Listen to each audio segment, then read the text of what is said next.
मेरी अधमरी लाश का मजाक बनाया तुमने, इस लाश को साड़ के सेक लूंगा मैं, तुम्हें देख लूंगा। हनी पाजी कहते हैं कि मेरी अधमरी लाश का मजाक बनाया तुमने, इस लाश को साड़ कर सेक लूंगा मैं, तुम्हें देख लूंगा मैं। भाई जवाब दे रहे हैं हनी पाजी, भाई रुकने का नाम नहीं ले रहे हैं। बुलेट ट्रेन की तरह, पुष्पा के बॉक्स ऑफिस कलेक्शन की तरह, भाई 10 साल से वो सुनते आ रहे हैं। बस बीमार थे तब भी एक बंदा बाहर बकते जा रहा था कि वो नशे में चला गया, वो गलत हो गया, मेरा क्रेडिट खा लिया, ये कर लिया। जब वो वापस आने की कोशिश कर रहे थे, गाना गा रहे थे, हालांकि वो हिट नहीं हो रहा था, तब भी पोक कर रहा था, कह रहा था कि अब वो वापस नहीं आ पाएगा, कमबैक नहीं हो रहा है। तुम दो, उनके जो फैंस हैं, जो उनके बच्चे हैं, मैं दो तुम्हारे पापा को मैं लिरिक्स लिख के देता हूँ, शायद हिट हो जाए। अब हो तुम कहां? भाई हनी पाजी ने जो कमबैक किया है, अब वो रुकने नहीं वाले हैं। ग्लोरी से समझा दिया है कि भाई अब तुम गयो, तुम्हारा मोरनी पता नहीं कहां मोरनी मरा रही है। लेकिन अब मैं आपको बताने वाला हूं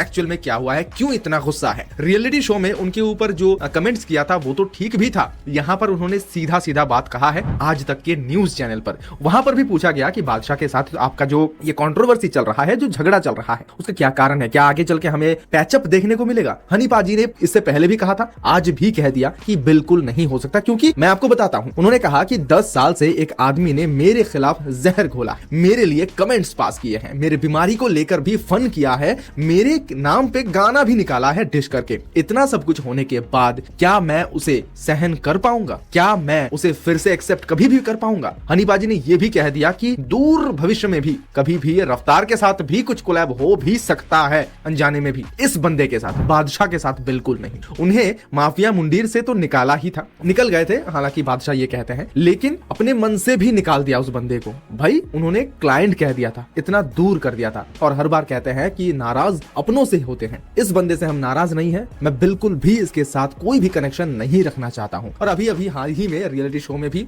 एक औलाद करके उन्हें बुलाया जो कि खराब गाना बनाते हैं। और हनी पाजी यहाँ पर रुकने नहीं वाले हैं। और सबसे ज्यादा मैं कहूँ, अगर कमेंट बॉक्स देखेंगे उस वीडियो की जो आज तक टीवी चैनल में अभी अपलोड किया गया है, वहां फैंस काफी खुश हैं। हनी पाजी ने कहा कि मैं 10 साल तक चुप था, मैंने कुछ भी नहीं कहा था, लेकिन फैंस के डिमांड की वजह से मैं आज कह रहा हूं और फैंस के लिए कह रहा हूं। तो सही बात है, कहीं ना कहीं फैंस बहुत खुश है, बहुत ज्यादा खुश है भाई, क्योंकि इतने सालों से बादशाह के जितने भी फैंस थे, अब तो वो कन्वर्ट भी हो रहे हैं, ठीक है, वो जितने भी फैंस थे बादशाह के, वो सभी कह रहे थे कि हनी ये है वो है, क्रेडिट खा लिया, अब बादशाह कहां से कहां पहुंच गया, कितनी सारी बॉलीवुड सेलिब्रिटीज के साथ काम कर लिया, कितने बड़े बड़े मॉडल के साथ डांस कर रहे हैं, अब कहां? और अब हनी पाजी, एक बात मैं आपको कह देता हूं कि कोई एक आर्टिस्ट एक जमाने में हिट हो सकता है, उसके बाद कहीं ना कहीं बैकड्रॉप हो जाता है और फिर वापस नहीं आ पाता है, लेकिन हाँ लेजेंड रह जाते हैं। लेकिन हनी पाजी एक ही जिंदगी में दो टाइम एरा को उन्होंने पकड़ लिया है, 2 जनरेशन को उन्होंने अपना फैन बनाया है। हम उस वक्त फैन थे जब वो नए नए आए थे, हिट हुए थे, नए नए आए तो कब का थे, साथ ही